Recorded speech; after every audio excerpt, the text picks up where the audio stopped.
త్వరలో మన దేశంలో డీజిల్ వినియోగంతో నడిచే కార్లు బ్యాన్ కానున్నాయి. జీరో ఏవియేషన్ లక్ష్యాన్ని చేరుకోవాలనే ఉద్దేశంలో భాగంగా మన దేశంలో 2027 నాటికి పూర్తిగా డీజిల్ 4-వీలర్లను నిషేధించాలని పెట్రోలియం నేచురల్ గ్యాస్ మంత్రిత్వ శాఖ ఏర్పాటు చేసిన ప్యానెల్ కమిటీ సిఫార్సు చేసింది. ప్రపంచవ్యాప్తంగా పెరుగుతున్న ఉద్గారాలను తగ్గించడానికి భారతదేశం తగిన చర్యలు చేపట్టింది. 2030 సంవత్సరం నాటికి ఎలక్ట్రిక్ వాహనాల మార్కెట్ ఏడాదికి 1 కోటి వాహనాల అమ్మకాల మార్కును దాటే అవకాశం ఉందని ఆర్థిక సర్వే తెలిపింది. గ్రీన్ హౌస్ వాయువులను అధికంగా విడుదల చేసే దేశాలలో భారతదేశం కూడా ఒకటి. 2070 సంవత్సరం నాటికి జీరో ఎమిషన్ లక్ష్యాన్ని సాధించడానికి 40% విద్యుత్తును పునరుత్పాదక ఇంధనాల నుంచి ఉత్పత్తి చేయాలని మన దేశం భావిస్తోంది. 2030 నాటికి సిటీ బస్సులను పూర్తి ఎలక్ట్రిక్ బస్సులతో భర్తీ చేయాలని, సిటీ ట్రాన్స్పోర్ట్ కేవలం ఇకపై డీజిల్ బస్సులను ఉపయోగించకూడదని చమురు మంత్రిత్వ శాఖ వెబ్సైట్ లో పోస్ట్ చేసినటువంటి నివేదికలో ప్యానెల్ తెలిపింది. దేశంలో ఎలక్ట్రిక్ వాహనాల వినియోగాన్ని పెంచడానికి కేంద్ర ప్రభుత్వం అమలు చేస్తున్న faster adoption and manufacturing of electric and hybrid vehicle scheme పథకం కింద ఇచ్చే ప్రోత్సాహకాలను కూడా కొనసాగించనుంది. భారతదేశంలో శుద్ధి చేసిన ఇంధన వినియోగంలో 5 వంతులలో 2 వంతుల భాగం డీజిల్ ఉంది. ఇందులో 80% రవాణా రంగంలో వినియోగించడం జరుగుతోంది. వచ్చే 2026 నుంచి ఎలక్ట్రిక్ ఆధారిత సిటీ డెలివరీ వాహనాలకు మాత్రమే కొత్త రిజిస్ట్రేషన్లను అనుమతించాలని, అలాగే సరుకు రవాణా కోసం రైల్వేలు, గ్యాస్ ఆధారిత ట్రక్కులను ఎక్కువగా ఉపయోగించాలని కమిటీ సిఫార్సు చేసింది. రానున్న 2 లేదా 3 సంవత్సరాలలో రైల్వే నెట్వర్క్ పూర్తిగా ఎలక్ట్రిక్ గా మారబోతోంది. అలాగే దేశంలో సుదూర ప్రాంతాలకు నడిచే బస్సులను పూర్తిగా విద్యుత్తో నడపాల్సిన అవసరం ఉందని, 10 లక్షలకు పైగా జనాభా ఉన్న నగరాలు, పట్టణాలలోని ప్రజలు ఎలక్ట్రిక్ లేదా గ్యాస్ ఆధారిత వాహనాలకు మారాలని పెట్రోలియం నేచురల్ గ్యాస్ మంత్రిత్వ శాఖ ఏర్పాటు చేసినటువంటి ప్యానెల్ సిఫార్సు చేసింది. మనలో ట్రాఫిక్ శబ్దాల రోధ గురించి తెలియని వారు ఉండరు కదా. ఈ శబ్దాలు మనిషికి ఎంత అలవాటుగా మారిపోయాయంటే అవి వినకుండా రోజు గడవదు కూడా. ప్రపంచంలో అత్యధిక ట్రాఫిక్ కలిగిన నగరాలలో బెంగళూరు నగరం కూడా ఎంపికైంది. పీక్ టైంలో ఇక్కడ వీధుల్లో ఎంతగా ట్రాఫిక్ ఉంటుందంటే కేవలం 5 కిలోమీటర్ల దూరాన్ని అధిగమించేందుకు ఓ సర్వే ప్రకారం చూస్తే గనక 18 నిమిషాల 40 సెకండ్ల సమయం పట్టింది. ఇదే దూరాన్ని సైకిల్ పై వెళితే కేవలం 5 నిమిషాల కన్నా తక్కువ సమయం సరిపోతోంది. అయితే ఈ సమస్య కేవలం బెంగళూరుకే పరిమితం కాదు. భారతదేశంలోని ఏ పెద్ద నగరాన్ని తీసుకున్నా ఇదే కథ వినిపిస్తోంది.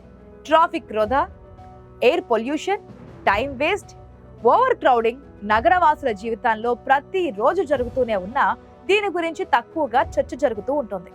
ఈ సమస్యకు పరిష్కారం గురించి ప్రభుత్వం ఆలోచించి చర్యలు తీసుకున్నా రోజు రోజుకు పెరుగుతున్న జనాభా ఈ సమస్యను అలాగే ఉంచేలా చేస్తోంది.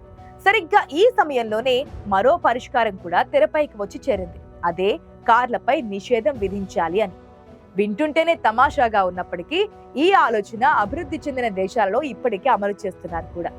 జనం ఎంతో మక్కువతో ఎంతో ఖర్చు చేసి కొనుక్కునే కార్లను నిషేధిస్తే వారు ఊరుకుంటారా?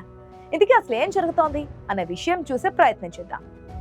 ఉదాహరణకు తీసుకుంటే ఢిల్లీలో కాలుష్యం హర్యానా రైతులు తమ పొలాల్లో పంట వ్యర్థాలు కాలుస్తున్నందుకు వస్తుందని మనకు తెలుసు.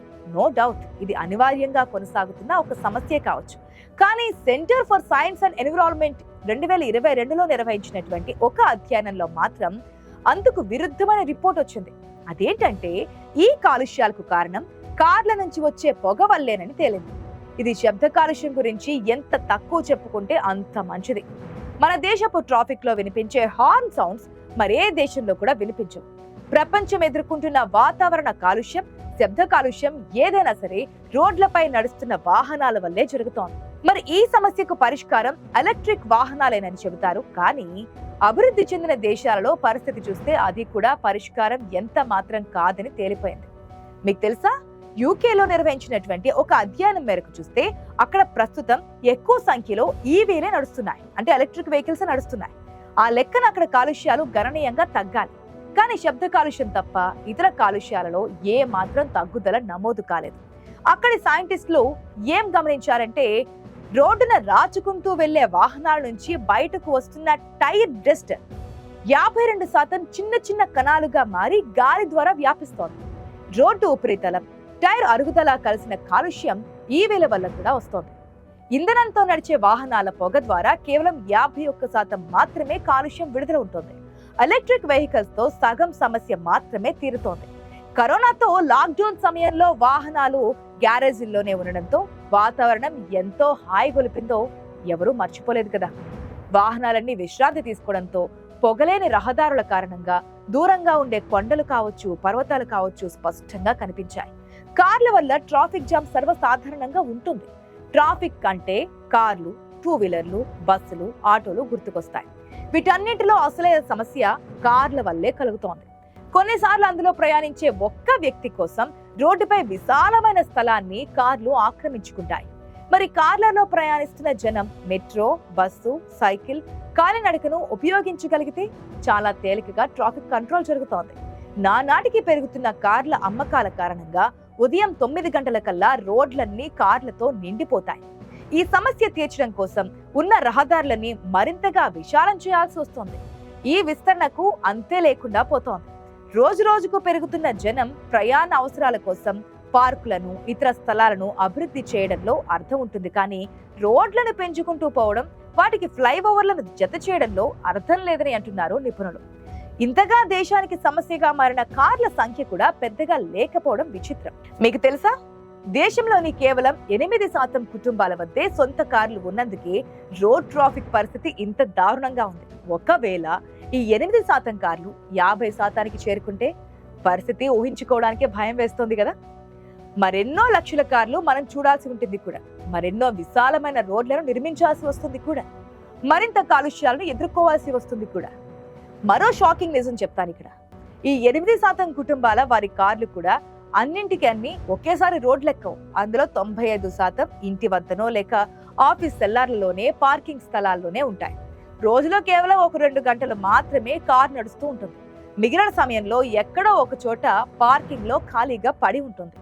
అదే ఒక టాక్సీని చూసామనుకోండి, అది రోజులో 8 గంటలు ఎక్కడ ఆగకుండా తిరుగుతూ జనాన్ని ఒక చోటు నుంచి మరొక చోటుకు తరలిస్తూ ఉంటుంది. దీనిని బట్టి ప్రైవేట్ కార్లు ఎంత ట్రాఫిక్ రద్దీకి కారణమవుతున్నాయనేది అర్థం చేసుకోవచ్చు. మరో చిన్న ఉదాహరణతో కార్లు ఎందుకు బ్యాన్ చేయాలని అంటున్నారనేది చూద్దాం. దేశంలో యావరేజ్ గా ప్రతి రోజుకు 82 మంది హత్యకు గురవుతున్నారు.